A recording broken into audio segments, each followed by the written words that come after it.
at this point, it is now over the hump that it is coming. You might be a little nervous about AI coming along and displacing you. What do you say to people like that? How do I use AI? And if I don't, I wouldn't plan on a long career. Welcome to the Tech Transfer Podcast. I'm Dave Brown. I'm here with Professor David Wood, and I just read his book, Rewiring Your Mind for AI, which is a great book about how we should think about AI. So, David, what first got you started researching AI? Well, it's a funny story. So it was December, and we're going up and down the halls right before finals, and a colleague said, "Have you heard about this chat GPT thing?" And I said, "No." And she said, "Hey, some of our students have been using it. You can type things in, it'll write things for you." And I said, "Oh, that's kind of interesting." Went back to my office, opened up the website, and I don't remember the first thing I typed in, but some silly thing, hit enter. I was like, holy cow, that's really good. And so then I did another one, and it came back, and the first time anyone uses it, they're just amazed. And so then I thought, I wonder how it does on student work. And so I took an exam and started punching questions in. And immediately got most of them right, but a few wrong. And I thought, I need to start exploring this. And since then, my life is basically AI. And that was version 3.5. So that was November 2022, I think. Or exactly right.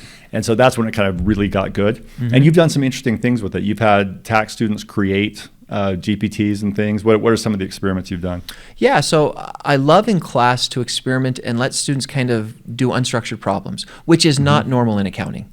Normally it's very buttoned down and follow the rules, and it's really fun to take students who are not used to being creative and then just say, go try to create, invent, build, make something. And so some of these assignments we say, here's what AI looks like. Now you go figure out something to do with it. And like you said, one of my favorites is a student whose dad runs a trucking company. They have to do a lot of document matching, making sure all the invoices line up. And he automated the whole process after learning about this technology for just a week or two. Wow. So it's incredibly powerful how fast you can learn and bring it up to speed. Yeah, and like month over month, it just gets so much better. So your book starts by explaining kind of how it differs from, say, Google search or something. What is unique and different about generative AI? Yeah, so most people, when they see it, it kind of looks like a search box. And so you try to say, hey, I want to find this information. So I think the real key is Google searches while Gen AI creates. And so to think about the difference of, let's just play a little word game. If I say a sentence, you're going to finish the sentence. Why did the chicken... Cross the road. Okay, so we train an AI on all of this different information, and usually it's going to come back with, why did the chicken cross the road, like you said. However, what AI does differently is it interjects a little bit of randomness. So then it might be, why did the chicken cross the farmyard? Or why did the chicken have a bad hair day? Or whatever you want, it starts adding that probabilistic nature to it. And so you get a different answer than just like a computer when you use a calculator. So Google will find all those funny jokes. ChatGPT and Gemini and Claude will create and invent those new jokes.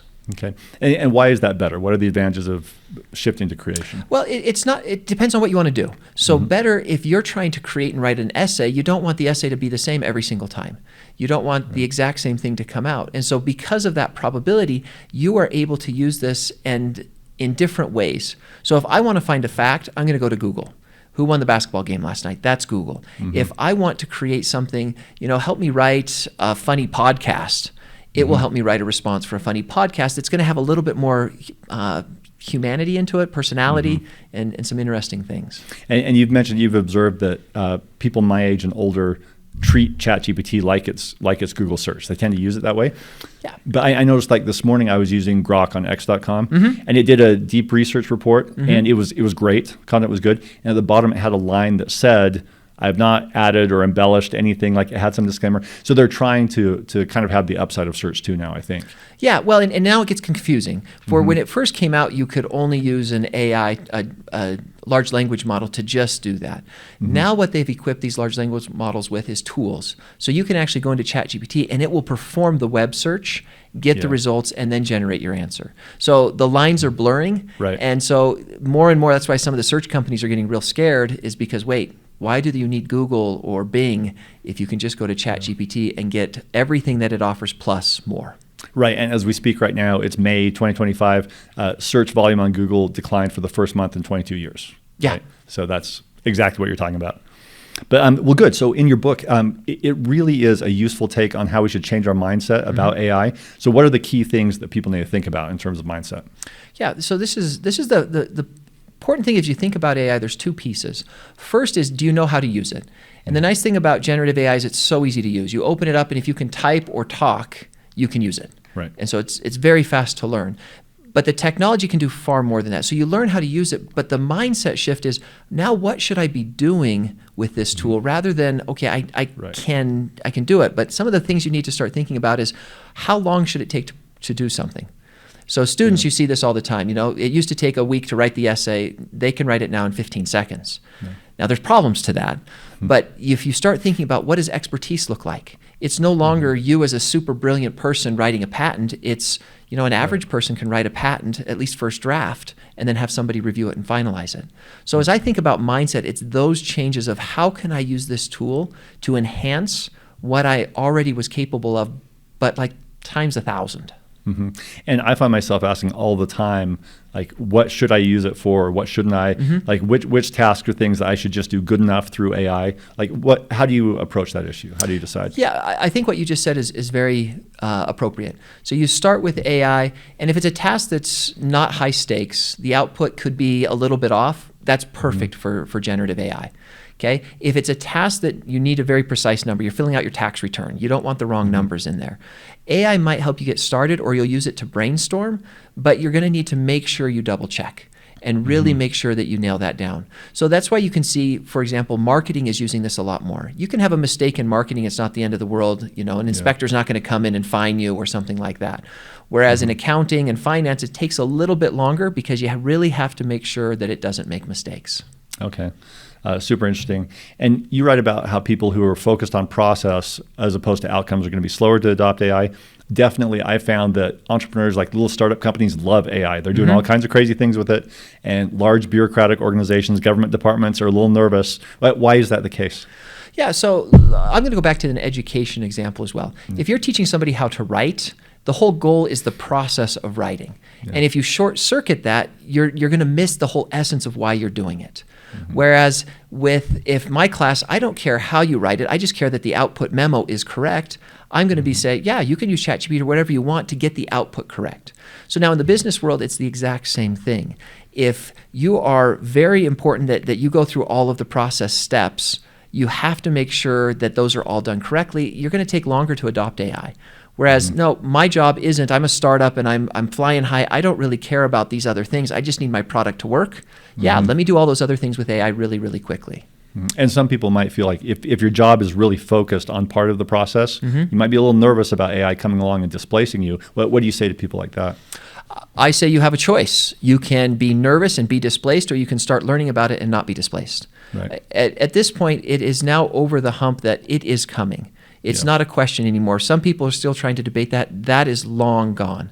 So now the question isn't, do I need AI? It's, how do I use AI? And if I don't, I wouldn't plan on a long career. So more and more people are adopting it, and that's not a scary thing. I think that's another mindset shift. So many people hear AI, and you hear the sensationalized news, and you see the sci-fi films, it's taking over the world.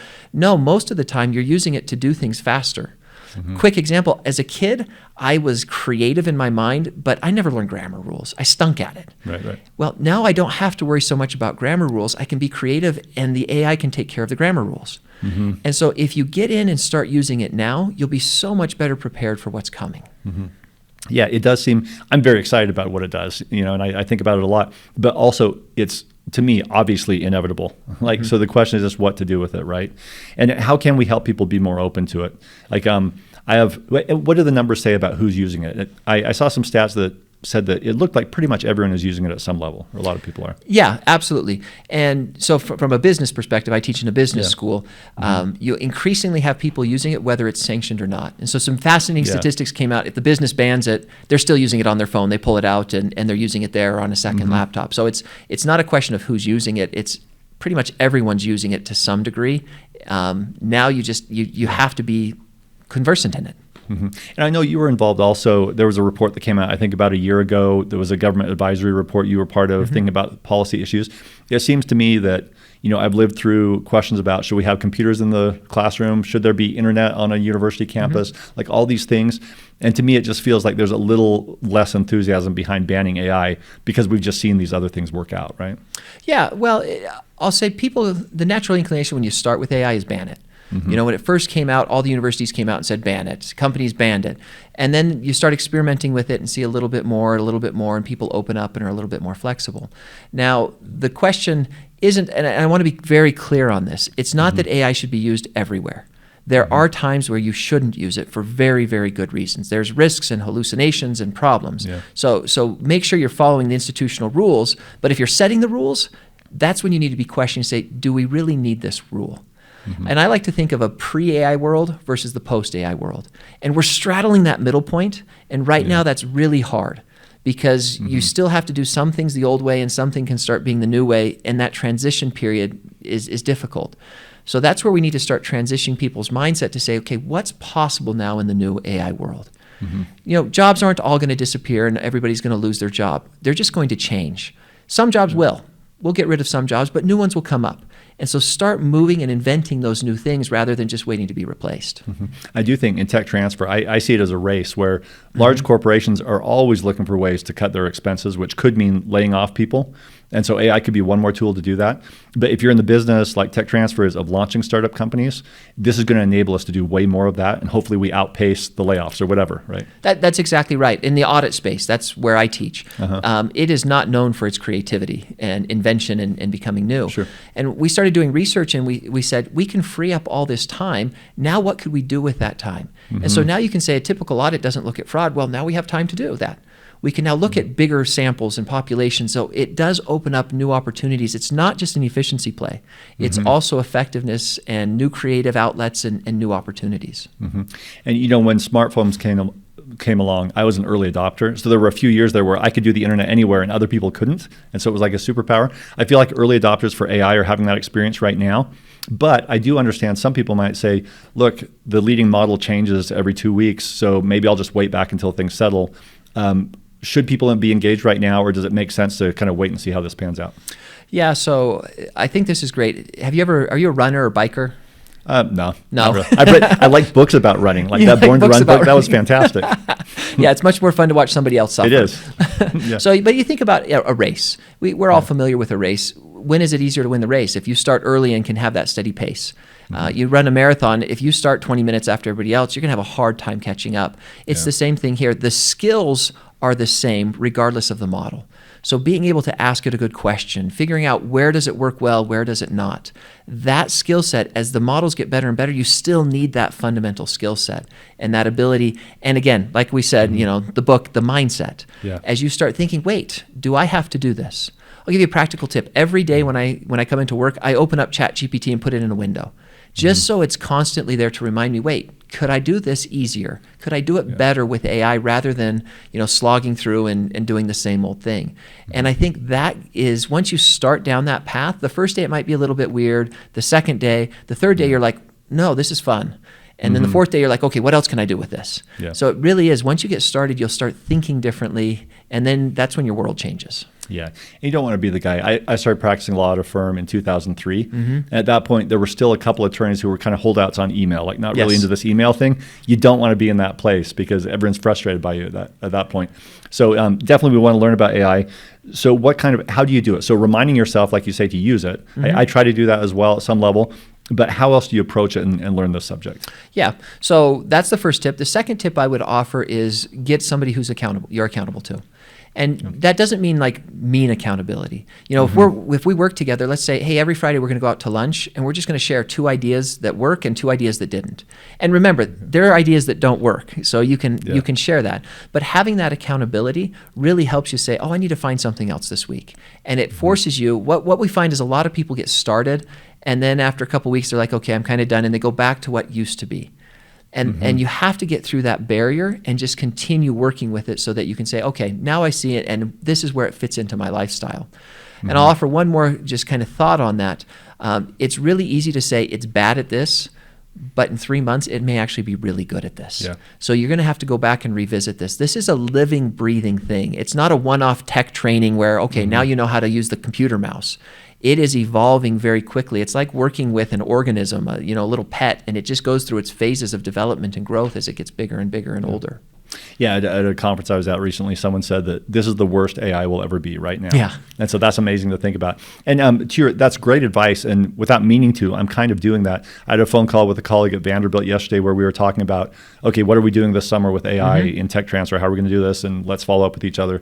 So definitely, I think we should be having those conversations with peers, right? Well, and something else you do really well is you post a lot on LinkedIn. Oh, thanks. And so that forces you to put something out there, and then people say, hey, that works well, or, what were you thinking? Yeah. But you get that feedback, and then you start building a small community around that of, somebody else sharing ideas and back and forth. And the thing that's so amazing is how quick and easy it is to learn and get started, and really how much fun it is. Yeah, it's super fun. And we're at a point where if you try something and it's not good, it's fine to share that. Like, we're all just figuring it out. So so it feels pretty safe to do. So one place that could be challenging, people would disagree in education about when you use it and when you don't. Should students have ChatGPT on tests and so on? What's your take on that? So a fascinating question. So I do a lot of talking, consulting, and working on that. Education, I think, is the most polarized on its views of ChatGPT and generative AI. There's people saying embrace it, and there's people saying ban it. I'm on the more embrace it side in this context. I tell my students, you should use it on every single thing possible in my class unless I tell you not to. And then I say, if I say not to, somebody better raise their hand and say, why not? That's the new world we're coming to. And there are good reasons you don't use it, especially if you're new to a topic and you still need to spend that effort to kind of come up to speed and learn some basic definitional things. It can help you do that, but you have to make sure you internalize it. And so therein is going to be a big part of this, is making sure that you're not just outsourcing all of the thinking to the AI, but you're outsourcing what you want it to do, and then you're checking to see, did it do it the way you want? And that part we have to continue to educate on. In the actual classroom experience, say you're lecturing to students, do you do it differently now because you can use AI tools? Yes and no. Some things are traditional, but for example, I might say, hey, here's a new topic. You want to learn about digital twins. And no one in the class knows what it is. I'll say, you have 3 minutes to teach yourself about digital twins with ChatGPT. And so now, rather than listening to me go, wah, wah, wah, Charlie Brown, the teacher, it's them engaging and exploring, and they're going to remember it better. Then I say, turn to your neighbor, and then I'll have the class discuss it, and I'll make out a few final points. So suddenly they now become an agent choosing to learn rather than just passively sitting there and not really absorbing what I'm talking about. Okay, I haven't been a student for a while, but I would imagine in class, I'd be tempted to have like Otter AI open or something, recording and give me a live transcript of the class. Then if I miss something, I can back up a little bit. Do students do things like that? So it just depends. Again, this is where you have to follow policies. Every university has their own policies of whether you can record lectures or not, that sort of thing. But if students can now do that, or faculty can even do it, and I can do it as a faculty member and say, give me the transcript, wait, I need to edit that thing, I didn't say it quite right, and then I can send it to the students. There's even software now that's starting to come on the market where that will do that automatically. It will send the student a quiz. They will take the quiz, and then it will start learning what the student knows and doesn't know so that it can customize the educational experience to that student. That gets exciting because now in a class of 100 or 1,000, I can have an individualized experience learning rather than just being that faceless, nameless person there and nobody knows what I'm doing. I'll give you just a quick anecdote. Yeah, please. We have an introductory information systems class in the business school. And very early on, some colleagues, they put in a chat bot just so the students could go to the chat bot rather than the TAs. And what they found fascinating is we kept a log of all the questions they were asking, how many basic questions that I never would have guessed they would ask. You know, it's a very simple question. What does IS mean? And sometimes as a professor, you forget that. And so providing that low stakes ability to get feedback suddenly enhanced the education because now that student's not lost next time he comes in. And she's able to then learn better and do better. So there's lots of ways we can inject this to enhance education rather than just, everybody's going to use it to cheat, nobody's going to think, and we're going to turn into the movie WALL-E where we're floating around in space all fat and happy. Right. Yeah, and that's right. And you've probably seen Ryan Schetzler's tool over in the business school where you can create different chatbots and capture this feedback. So you could have, for example, Mean VC, that's an actual app that's out there, giving people a certain type of feedback. So yeah, pretty interesting opportunities. So I think about this in the workplace also. You saw, so in the education space, Duolingo now requires all of its employees to use AI to generate content. That makes sense. They have an amazing product. It'll just get easier to develop that way. As managers in a business, should you require your employees to use AI at this point? Wow, well, there's a tough question. Require is a strong word. We're increasingly seeing it. So now when hiring, companies are coming out and saying, hey, you have to justify, why can AI not do that? So I prefer, rather than requiring often builds a lot more resentment in employees. I would go much more, at least now with still the soft, we encourage you to. We're going to celebrate the people who are. We'll give you training, try it, and giving them the flexibility to have a little bit of failure and the time to do it. Most people are so busy, they just are like, I don't want another thing on my plate.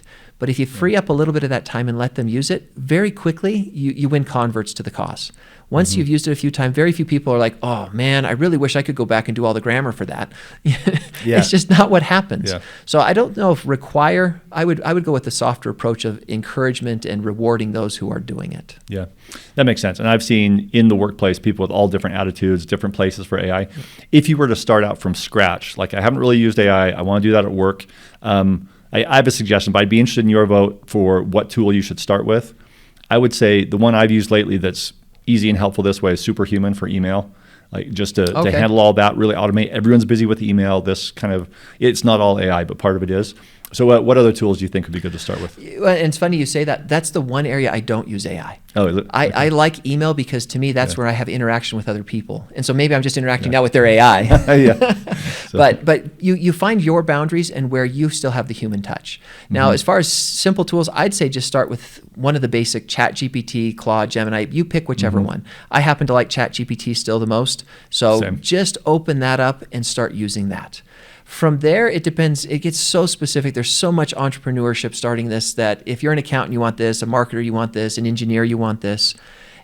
So I don't have a global recommendation other than just start with one AI, a general one, and then from there, subscribe to a news feed that's going to tell you about AI in your industry, and you'll find very quickly the 2 or 3 other tools that are going to make your life a lot easier. Yeah.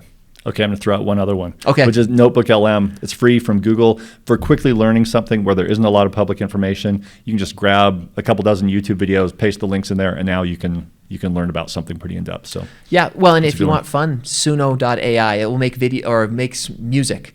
And so you can make all of your own songs. You generate some lyrics and you say, hey, I want the banjo playing, hard rock. And something never been done. And do it with your kids. You will have a great laugh together of the stuff. How do you spell Suno? Suno. Okay. I'll definitely try that one out.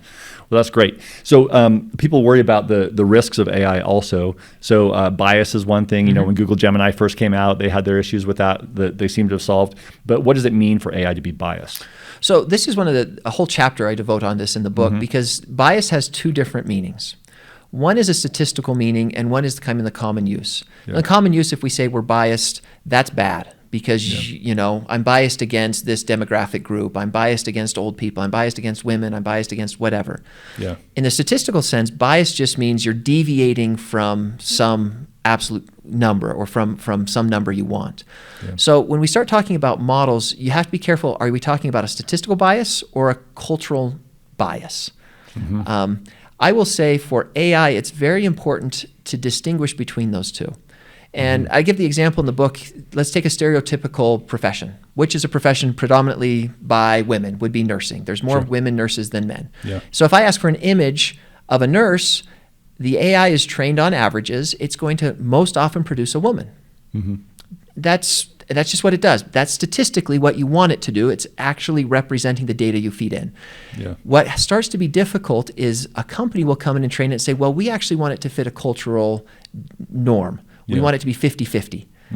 Well, that's where the Google one ran into the problem. Their first one, as you know very well, is they tried to do that, but then people would say, give me a picture of the founding fathers of the United States, who are all white men, and it would put in people of all sorts of different races and genders, and it wasn't accurate.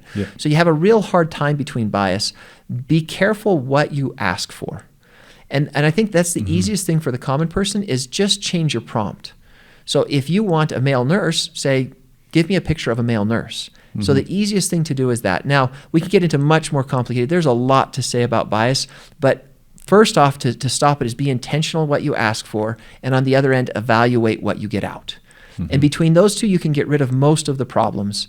And then you can start talking about, much more complex topics of how do you do it with the training data and all of those other things. The insight I think I got from Royce Kimmons here at BYU is just that the importance is to know what the bias is. If that's disclosed, if you know what the bias is, then you can act accordingly.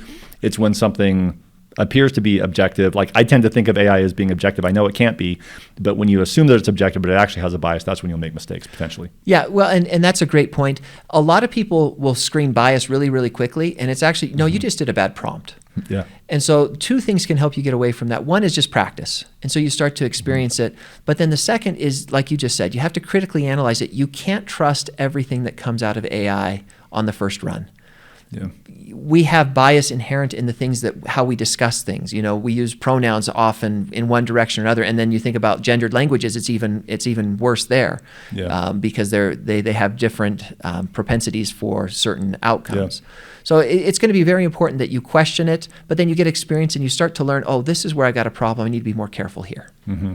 Yeah, and sometimes you'll see on X.com or whatever social media, someone will post something outrageous that AI said, like destroy the humans or whatever, and that's because they've prompted it in some way that's produced that. Yeah, result. they didn't show you the three other conversations they had before when they made it really mad and then say, now say this. Yeah, that's right.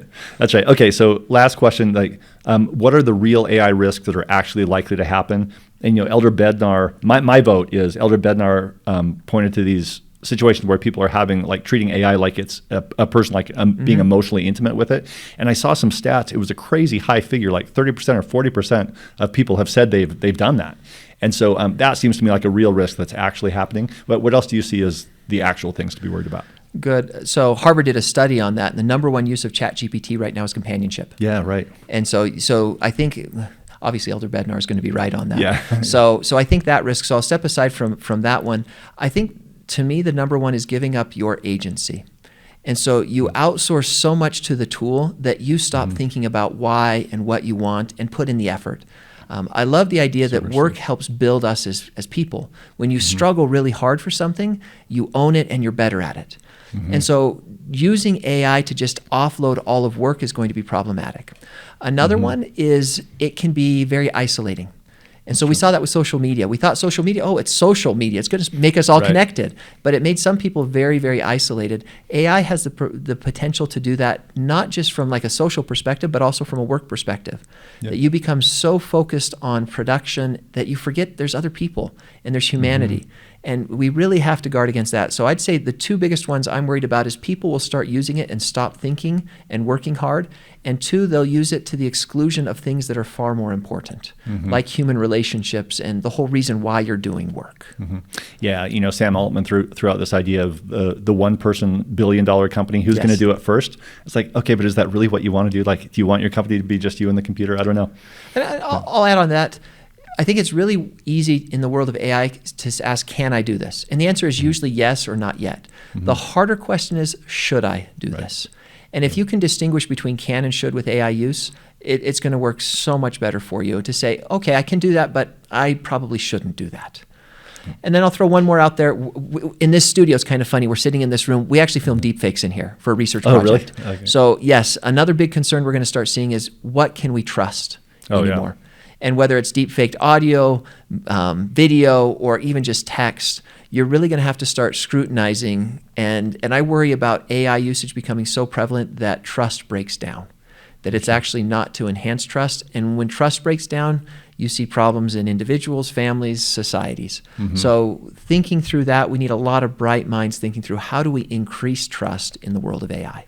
Oh, super interesting. Yeah, it was whenever the last Fifth Sunday was, a couple months ago, I was talking to the youth in our ward, and I said, okay, officially, as of right now, you can't trust any picture or video online. That could be fake. We're there. So, okay, well, great. Well, David, fascinating. I could talk all day about this. Super interesting. I'm very excited about all the great things happening. I should know for anyone watching, so the book is Rewiring Your Mind for AI by David Wood, and I asked him to come on and talk about it because I read the book and liked it. So thanks for doing that, and thanks for all your work with making students creative with AI and helping us work through these issues. Hey, thanks for having me come on. I will ask if anybody wants to connect with me on LinkedIn and share. This is an issue and a thing that we're all going to have to work to understand together and improve. So thank you so much for having me on. Yeah, thanks, David.